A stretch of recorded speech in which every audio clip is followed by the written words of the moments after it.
Welcome to the class. तो आज का हमारा टॉपिक है टॉपिक 1.7 जो है इफेक्टिव क्वेश्चनिंग। क्वेश्चनिंग का मतलब होता है सवाल करना। अब इफेक्टिव क्वेश्चनिंग का मतलब होता है ऐसे तरीके से सवाल करना कि सामने वाला क्वेश्चन को अच्छे से समझ जाए और आपको अच्छे से आंसर दे, तो इसे इफेक्टिव क्वेश्चनिंग कहते हैं। इफेक्टिव क्वेश्चनिंग के 3 पॉइंट्स होते हैं जिससे हमें पता चलता है कि ये इफेक्टिव क्वेश्चन है। ऐसा क्वेश्चन जो कि कंफ्यूजन पैदा ना करे, नंबर 1 पॉइंट। ऐसा क्वेश्चन जो आंसर जो है वो आपके ऑब्जेक्टिव या गोल के मुताबिक ही दो, जो मकसद हो पूछने का क्वेश्चन में वही आपको आंसर मिले। नंबर 3 है ऐसे तरीके से सवाल पूछना कि सामने वाला मजबूर हो जाए उस सवाल का जवाब देने पे।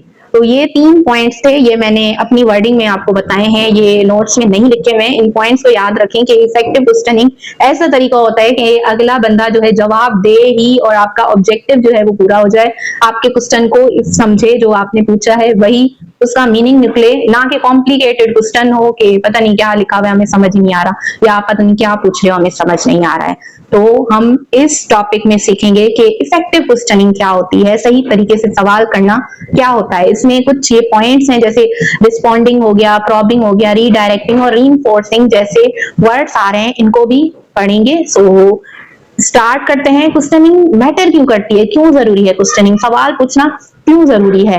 तो सवाल सिर्फ ऐसा नहीं है कि आप जस्ट किसी की नॉलेज चेक कर रहे हो तो आप सवाल पूछ रहे हो।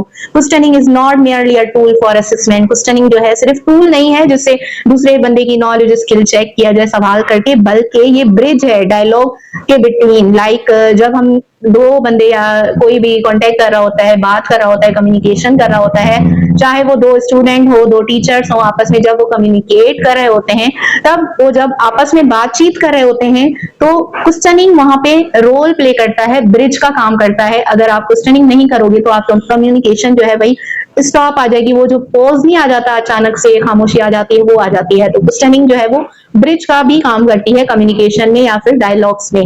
देन मॉडर्न पेडागोजी में we focus on the Socratic method पे फोकस करते हैं। मॉडर्न पेडागोजी में सुक्रेटिक मेथड क्या है? सुक्रेटिक मेथड, सुक्रेट है इसका नाम है, इसमें जो है क्वेश्चन आंसर वाली टेक्निक वाला मेथड दिया जिसमें बच्चा जो है वो क्वेश्चन आंसर से सीखता है। ओके, तो सुक्रेटिक मेथड में इन मॉडर्न पेडागोजी जो है हम फोकस करते हैं सुक्रेटिक मेथड को। इसमें क्या होता है, टीचर जो है फैसिलिटेटर की तरह एक्ट करता है rather than लेक्चरार।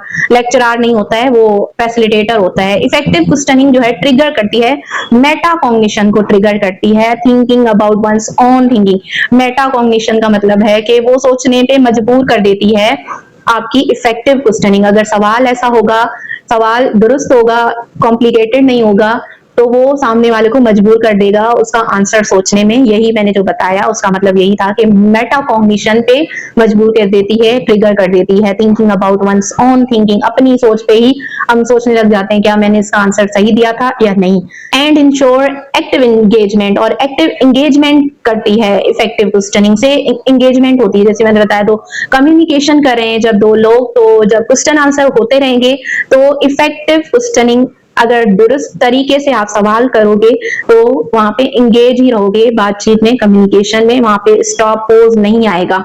यहाँ पे मैंने लिखा भी है कि सवाल सिर्फ बच्चे की नॉलेज चेक करने के लिए नहीं होते हैं कि आप टेस्ट ले लो, टूल की तरह यूज कर लो जैसे असेसमेंट में होते हैं। ये भी होते हैं कि बच्चे के दिमाग के उन दरवाजों को खोला जाए जो बंद हैं। सवाल से वो दरवाजे खुल जाते हैं, आपकी क्रिएटिव थिंकिंग, आपकी मेटा कॉग्निशन, यानी कि आप अपने आप के बारे में ही सोचने लग जाते हो, अपनी थिंकिंग के बारे में ही सोचने लग जाते हो। एक अच्छे टीचर की पहचान ये होती है कि वो बच्चे को खुद जवाब तक पहुंचाए, ना कि सिर्फ जवाब बता दे। एक अच्छा टीचर वही है जो बच्चे को जवाब तक पहुंचा दे by questioning questioning questioning questioning. Okay, ऐसे क्वेश्चन करते रहो कि बच्चा आखिर में खुद ही आंसर दे दे, ना कि आप उसे डायरेक्ट आंसर बता दो कि इसका आंसर ये है। तो इसे ही कहते हैं फैसिलिटेटर, जो कि फैसिलिटेट करता है, आपको एक स्काफोल्डिंग देता है, टेम्पररी हेल्प देता है, आंसर तक आप खुद पहुंचे, आपकी सिर्फ टेम्पररी हेल्प करेगा। Then types of questioning in classroom. Classroom में कितने टाइप्स होते हैं? 2 टाइप के क्वेश्चनिंग होते हैं, एक कन्वर्जेंट क्वेश्चंस और डाइवर्जेंट क्वेश्चंस। कन्वर्जेंट क्वेश्चंस क्या हैं?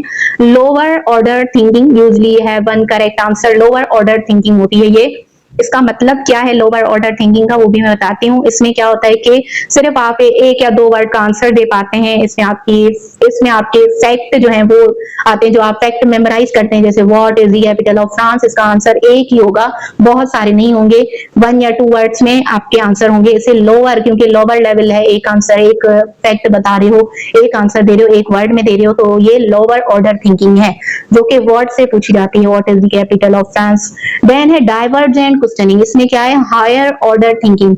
इसमें हायर ऑर्डर थिंकिंग लेवल होता है, इंकरेज करता है मल्टीपल पर्सपेक्टिव्स को, यानी कि आपको मल्टीपल तरीके से आपको इंकरेज करेगा कि आप बहुत तरीके से उस सवाल का आंसर जो है ढूंढें, आप पॉइंट्स कलेक्ट करें, आप जो है आइडियाज कलेक्ट करें, फिर आंसर दें। इसे कहते हैं डाइवर्जेंट क्वेश्चनिंग। जैसे एग्जांपल हो गया, how would the world change if there was no gravity. World कैसे चेंज होगा अगर ग्रेविटी नहीं हो। तो इसका कोई डायरेक्ट आंसर नहीं है, ये डाइवर्जेंट है, यानी कि बहुत सारे मुख्तलिफ पर्सपेक्टिव हो सकते हैं, फिजिक्स वाला कुछ रहेगा, साइंस वाला कुछ रहेगा, लाइक दैट। अब नेक्स्ट है रिस्पॉन्डिंग। रिस्पॉन्डिंग क्या है, the psychology of the first reaction. इसको समझेंगे कि रिस्पॉन्डिंग, जब आप किसी सवाल करते हो, बच्चे से सवाल करते हो, उसका जो रिस्पॉन्ड आता है, फिर आप उसको आंसर देते हो, जो रिस्पॉन्स करते हो, वो इसमें लिखा हुआ है कि रिस्पॉन्डिंग है। Responding is how you manage the response cycle. आप रिस्पॉन्स साइकिल को कैसे मैनेज करते हो। अब आपने सवाल किया, बच्चे ने हैंड रेस किया, आपने जवाब दिया, देन आपने सवाल किया, बच्चे ने हैंड रेस किया, आपने जवाब। ये साइकिल है, रिस्पॉन्स साइकिल है, इसको आप कैसे मैनेज कर रहे हो, इसमें रिस्पॉन्डिंग में हम डिस्कस करते हैं। Start the movement student raise their hands. ये स्टार्ट होता है तब जब आप सवाल करते हो, स्टूडेंट हैंड रेज करता है, ये रिस्पॉन्डिंग का जो साइकिल है तब स्टार्ट हो जाती है। एंड होती है when teacher transition to the next point. जब टीचर उस पॉइंट को खत्म करता है जो सवाल था और नेक्स्ट पॉइंट की तरफ बढ़ता है, तब तक ये रिस्पॉन्स साइकिल चलती है। अब रिस्पॉन्स साइकिल में आपको क्या करना है वो ध्यान दें। वेट टाइम 1 और वेट टाइम 2। अब ये वेट टाइम 1 वेट टाइम 2 क्या है। वेट टाइम 1 का मतलब है the pose after the teacher ask the question. जब आजकल क्या होता है, टीचर जो है स्टूडेंट से क्वेश्चन करती है और स्टूडेंट जवाब ही नहीं देता, 0.2 0.9 सेकंड वेट करती है स्टूडेंट के जवाब का और कह दे अब आपको नहीं आ रहा, या फिर जवाब बता देती है। लेकिन आपको क्या करना है, यहाँ पे टेक्निक लिखी हुई है रिस्पॉन्डिंग की। जब आप सवाल करो, स्टूडेंट हैंड रेज करे, तो आपको क्या करना है, वेट टाइम 1 यानी कि पोज लगाना है जब तक स्टूडेंट आंसर नहीं देता। कितना टाइम, 3 to 5 सेकेंड, मतलब थोड़ा तो वेट करे ना कि स्टूडेंट के माइंड में आंसर आए, वो जवाब दे, वो अपने वर्ड्स जो है एक्सप्रेस कर सके। This gives everyone time to think. तो यही है ना, इससे स्टूडेंट जो है वो सोच पाएगा कि क्या कहना है, कैसे वर्ड्स यूज करने हैं। आप उनको टाइम दें स्टूडेंट को। वेट टाइम 2 क्या है, the pose after the student give an answer. पहले पोज 1 यानी कि वेट 1 का मतलब है जब आप सवाल करो और स्टूडेंट आंसर दे, उससे वेट करो कि आप सवाल करके थोड़ा वेट करो, स्टूडेंट आंसर देगा।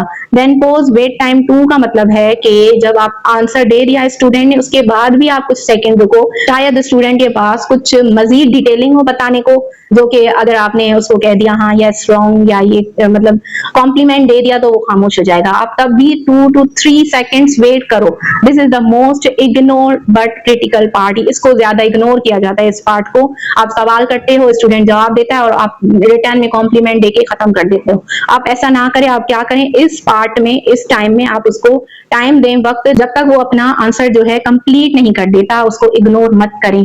तभी आपकी इफेक्टिव क्वेश्चनिंग होगी। इफेक्टिव क्वेश्चनिंग में रिस्पॉन्डिंग साइकिल जो है वो बेटर होगी। ये था हमारा आज का लेक्चर। उम्मीद है आपको कॉन्सेप्ट अच्छी तरह समझ आ गया होगा। अगर आप इस पूरे टॉपिक का नेक्स्ट पार्ट कंप्लीट देखना चाहते हैं, साथ साथ आपको नोट्स चाहिए, वर्कशीट चाहिए CRQs की, तो आप कंप्लीट प्रिपरेशन कोर्स ज्वाइन कर सकते हैं। नंबर आपको शो हो रहा होगा स्क्रीन पे। और फ्री अपडेट्स और डेली क्विज के लिए हमारे व्हाट्सएप चैनल को ज्वाइन करें, लिंक मैं डिस्क्रिप्शन में दे दूंगी। जैसा कि आज आपको बिल्कुल पॉइंट टू पॉइंट पढ़ाया गया है, तो मुझे कमेंट करके जरूर बताएं कि आज की क्लास आपको कैसी लगी और आपका कौन सा कॉन्सेप्ट बिल्कुल क्लियर हुआ। वीडियो को लाइक जरूर करें और अपने फ्रेंड्स के साथ शेयर करें, चैनल सब्सक्राइब करें और मिलते हैं नेक्स्ट वीडियो में। तब तक के लिए अल्लाह हाफिज।